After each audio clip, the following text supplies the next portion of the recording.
I want to start with this new study that you guys are working on about this generational wealth transfer. And when I say $89 trillion are set to be transferred to what we kind of joked as like sort of a forgotten generation. It's not boom. It's Gen X, 1965 to 1980 birth years, and $89 trillion go in that direction. It's a lot.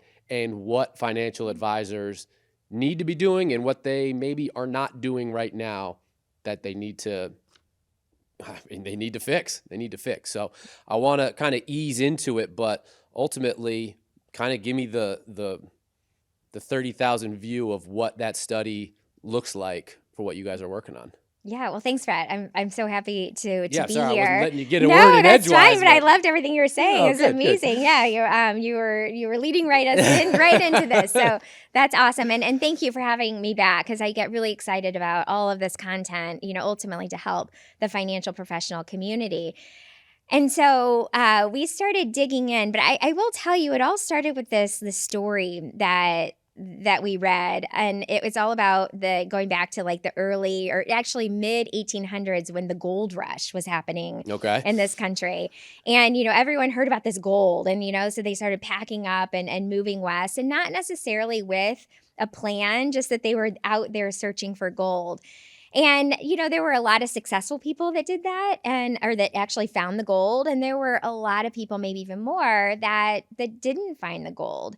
But there were these group of people that kind of sat back and watched, as these people migrated west looking for this gold. And they thought to themselves, we're seeing a trend here. So there's a lot of people moving west, but not all of them are going to be successful. But do you know what every single one of them needs? They need the right tools to even have a chance at finding the gold, right? The tool maker is saying that it doesn't matter. Everyone needs a pick to go out and find the gold. Everyone needs a little tray to try to find that gold. Got a sift. Right, a sifter. Everyone needs that. Everyone needs the right clothing if they're going to be, if it's going to be sustainable for them.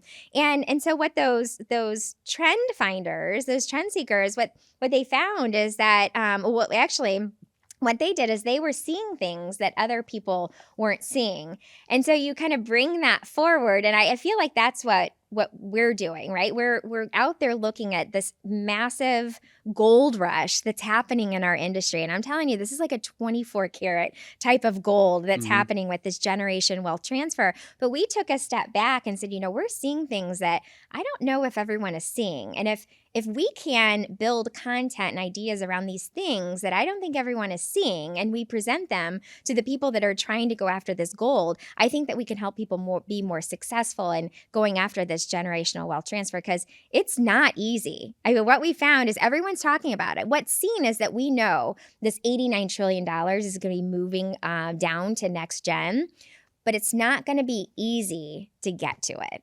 And so that's really what we're building our program around. And I think that's the $64,000 question, or $64 trillion question. I mean, that is the question that is probably, at least should be, on the minds of a lot of financial advisors about how am I going to bridge that gap? And when we did our pre-call and you talked to us a little bit about the study, one thing that jumped out was this generation, Gen X, they're more active on social media than you think. They're more active in a digital sense, and they value community and connectivity. Not so much, they don't even just value it. You said this before we started rolling. They expect it. They expect that. What does that mean? What is the connectivity component of this really look like? Yeah, so let me take a little bit of a step back, as I talked about kind of spotting trends, right? That's what we really set out to do. Like, what's the trend that's really happening here? And then how can we help the financial professional community align with it? And you see, what we found is that when it comes to trends, there's this concept. What you have to know with trends is there is these things called trend busters and trend setters. Okay, so the trend buster right now in our industry is the fact that, and this was a Cerulli finding, is that 70% of next gen potential clients have said that I have zero intention of staying with my parents' existing financial advisor. 0%. 70% said, I am not keeping that money with my parents' financial, for a number of reasons. I think one, just because they don't know them. maybe they feel like they're not as modern as they need to be for the life that like a Gen X or the next gen is at the point in their life. But 70% said that. So that's what we call a trend buster, because it's a massive opportunity, right? This big gold rush. But 70% say, I'm not staying with my parents' existing financial advisor. And so the trend setter, what we found, and this is what people aren't seeing necessarily, is that connectivity is a big trend with this generation. Okay, so but did we mention the next gen, the people that are actually going to get this money? Did we already mention it? Who are they? Who are they? Who are they? Everyone keeps talking about. That felt like a rhetorical question. As I panicked real quick. I was like, I don't know if we did or not. Do you know? Because in my research and everything I hear, everyone's always talking about the millennials.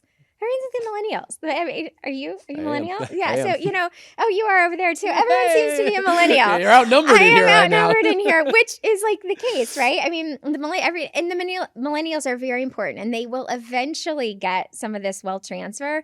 But do you know who's going to get it first?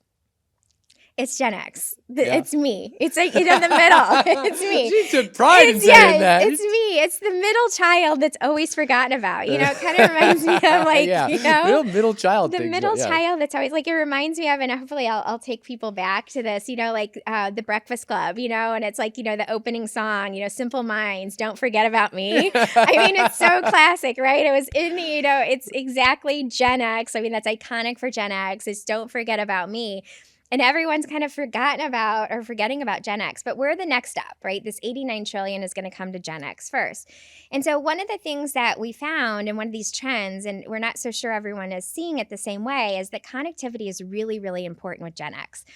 And you think about Gen X and where they are in their lives right now. We are extremely busy, right? We're in the busiest time of our lives.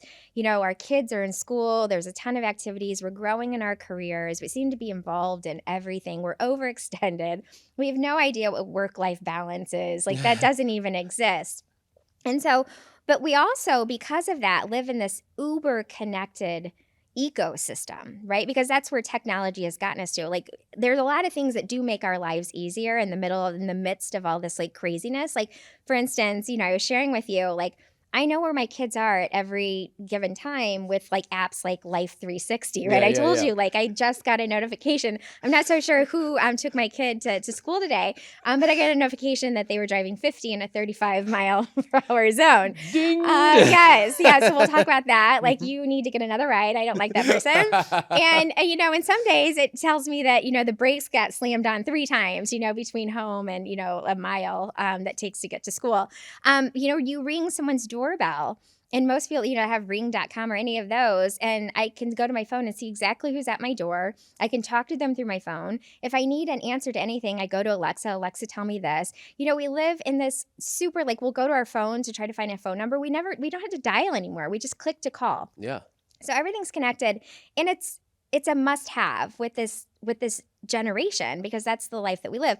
So financial professionals really have to learn and understand how to jump into that uber-connected ecosystem with Gen X. And if you can't figure that out, I'm not so sure you have a chance. And so you think about that. You think about, okay, so I got to make sure that I'm making life easy for those clients and those potential clients. And then it also is digital connectivity, like your presence when they're not right in front of you. Like your digital presence, like for instance, online, where do you show up? Yeah. In our industry, the financial services industry, everyone has to be on LinkedIn. Yeah, this blew my mind, because I thought, you say social media, I mean, I immediately think Facebook, and Instagram is kind of buttoned into it, and now a little bit of TikTok, and you mentioned Pinterest when I initially had our We'll call. talk about that. That's a new one. But LinkedIn, because again, think of the people that are occupying this Gen X, is they're climbing that corporate ladder. They're getting more and more successful, and they are on LinkedIn, and LinkedIn has now become a search database for them. Oh, I want to see if this person's credible. Let me find them on LinkedIn. Yes. And then you've got a financial advisor who's got a bad picture, a blurry picture, or no picture. Oh, no picture at all. Even worse. Does that happen? Yes, it does. Yeah, and LinkedIn being sort of that ground zero for where a financial advisor needs to not only be, but be active. For more impactful conversations, click here. And to subscribe to our YouTube channel, click here. And would it kill you to watch a House Rules? They're great, and they're right here.